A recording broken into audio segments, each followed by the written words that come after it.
Rus tiliga tushunaman, ammo gapira olmayman, nima qilsam bo'ladi degan savollarni kuniga yuzlab eshitaman. Shuning uchun ham bu videoni olishga qaror qildim. Bu 10 daqiqalik videodan keyin siz aynan tushunaman, gapira olmayman degan muammoingizni yechish uchun 3 ta zo'r texnikaga ega bo'lasiz. Всем привет! Ismim Zaynab Kasimova. 5 yillik tajribaga ega rus tili o'qituvchisiman va shu kunga qadar Instagram, Telegram sahifalarida jami 350 mingdan oshiq obunachilarimga rus tilidan bilimlarimni ulashib keldim va endi YouTube'ni egallamoqchiman. YouTube'da ham o'z bilimlarimni berib bormoqchiman. Обязательно kanalga obuna bo'lib qo'ying. Yangi videolar har hafta chiqib boradi. Obuna tugmasini bosib qo'yinglar va like ham bosinglar.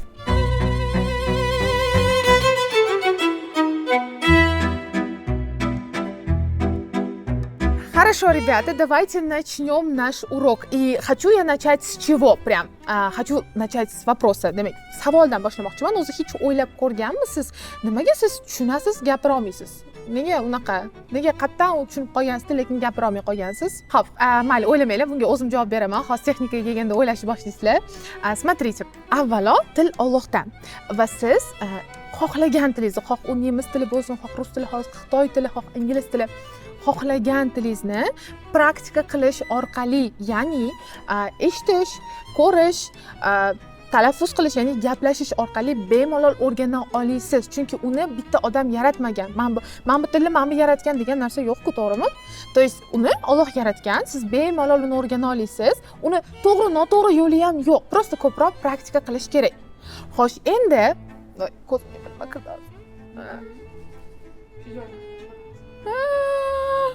Так вот, qaytamiz. Все хорошо, да? Demak, qaytamiz. Nimaga siz tushunib, lekin gapira olmaydigan darajaga kelib qolgansiz? Qarang, O'zbekistonda rus muhiti ko'p, to'g'rimi? Siz mana qulog'ingizni o'chirib qo'ya olmaysiz-ku, to'g'rimi? Sizning qulog'ingiz ishlab turadi har doim va siz xohlasangiz, xohlamasangiz, hamma joyda, ну, или вообще eshitasiz ruscha qo'shiq yoki sizga ruscha kinolar eshitiladi, ruslarning gapi eshitiladi, shu qilib dialoglar eshitasiz. To sizni qulog'ingiz eshitib turaveradi, ya'ni qulog'ingiz praktika qilib turaveradi va shu orqali qarang, o'z-o'zidan eshitib tushunadigan darajaga kelib qolgansiz. Qarang, ну, реально juda ko'pchilik tushunib gapira olmayman deydiganlardan so'rasak, hech qaysi qanaqadir repetitorga bormagan, maktabda ham vроде bir tayinli o'tmagan, lekin o'z-o'zidan tushunib gapira olmaydigan darajaga kelib qolgan. Demak, biza eshitib tushunadigan bo'lib qolar ekanmiz rus tilida. Shunda rus tilida gapirishimiz uchun nima qilishimiz kerak? Bingo! Gapirishni boshlashimiz kerak. Ya'ni mana bu og'zingizni ko'proq ishlatishingiz kerak. Tushuning, что возможно alfabet похожий, но lekin mana bu og'iz bo'shlig'ingizda, mana bu mushaklaringiz, tilingiz talaffuzi, mana bu tanglaringiz tegib chiqishi, bularning hammasi ruscha tovushlarni talaffuz qilishga o'rganish kerak, moslashish kerak. Buning uchun esa siz praktika qilishingiz shart. Nu, gapirish uchun, o'sha so'zlarni bir-biriga ulab ketishingiz uchun baribir ham gapirib o'rganasiz. Gapni qisqasi, yana bir marta повтор qilib olamiz, mabodo tushunmagan bo'lsangiz, siz eshitib prosta tak tushunishni o'rganib olasiz. Gapirib esa razgovoringiz chiqadi. Ya'ni razgovorga chiqish uchun rus tilida ko'proq muloqot qilish kerak. Uf, Zaynab, hamma aytadigan gap e'tibor rus tilida gapir deb, gapirishni bilmasam qatdan gapiraman. Meni rus tilida sherigim bo'lmasa, qo'shimchalarni bilmasam qatdan gapiraman deb o'ylayotgan bo'lsangiz, to'g'ri yo'ldasiz, chunki men sizga hozir gapirishni o'rgataman. To'g'ri, haqiqatan ham ko'pchilik rus tilida gaplashadi, lekin qanaqa gaplashishni aytishmaydi. No, вот mana shu videoda hozir men sizga 3 ta texnika beraman, aynan rus tilida razgovoringizni oshirish uchun. Unda daftaringizni olib yozishni boshlang. Rus tilida razgovoringizni oshirish uchun eng samarali 3 ta texnika. Va birinchisi bu ChatGPT bilan gaplashish.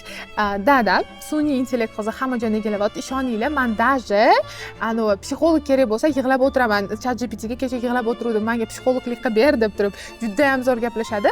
Shunchaki ChatGPT ilovasini o'rnating telefoningizga va как dела deyishdan boshlang. Hozir sizga ko'rsatib beraman. Просто привет ChatGPT, как dела deysiz, u sizga javob beradi va siz unga o'zingizni tushuntirishingiz kerak boshida, что siz rus tilini o'rganyapsiz, siz noldan o'rganyapsiz va u sizga yordam berib, ham o'zbekcha ham ruscha gapirishini iltimos qilasiz va ChatGPT ishoninglar, shunaqa zo'r suhbatdosh aytayapman, u может заменить даже психолога.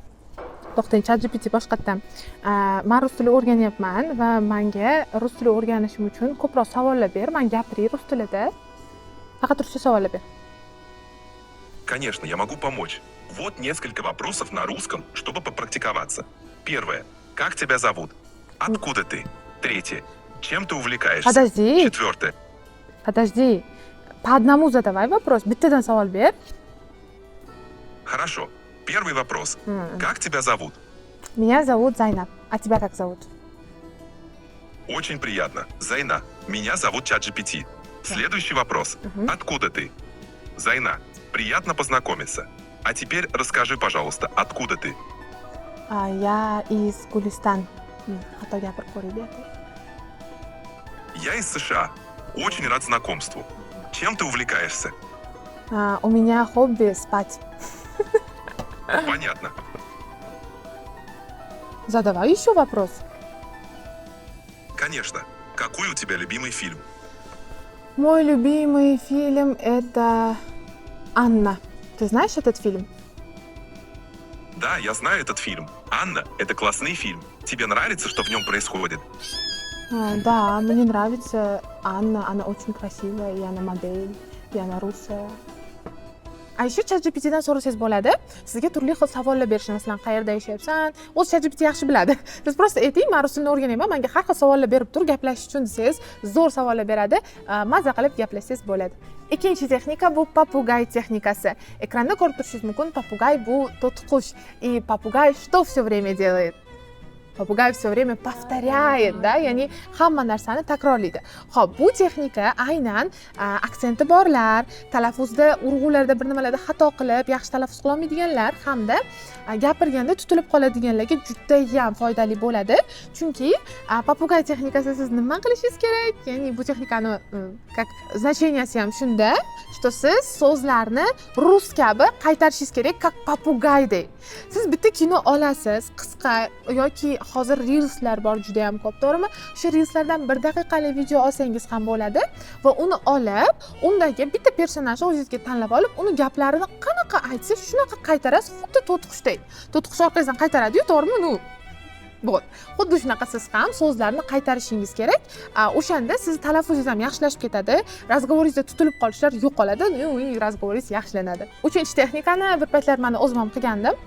Demak, bu Telegramda kundalik yuritishga o'xshaydi, xuddiki bitta kanal ochasiz yoki guruh va unda faqatgina o'zingiz bo'lishingiz kerak va u kanalda, menda kanal edi, kстати. Va u kanalda siz kunda bugun ertalab nima qilishingiz yoki bugun kun davomida nima bo'lganlari haqida video SMS bo'lsa undan ham zo'r, lekin audio xabar qilib rus tilida yozsangiz ham bo'ladi. Ya'ni audioda rus tilida bugun nimalar bo'lgani, kayfiyatingiz qanaqa bo'lgani, kim sizni xafa qilgani, kimni qora daftaringizga kiritib qo'yganingiz, hammasini gapirib berishga harakat qilasiz. Boshida o'xshamaydi, qiyin bo'ladi.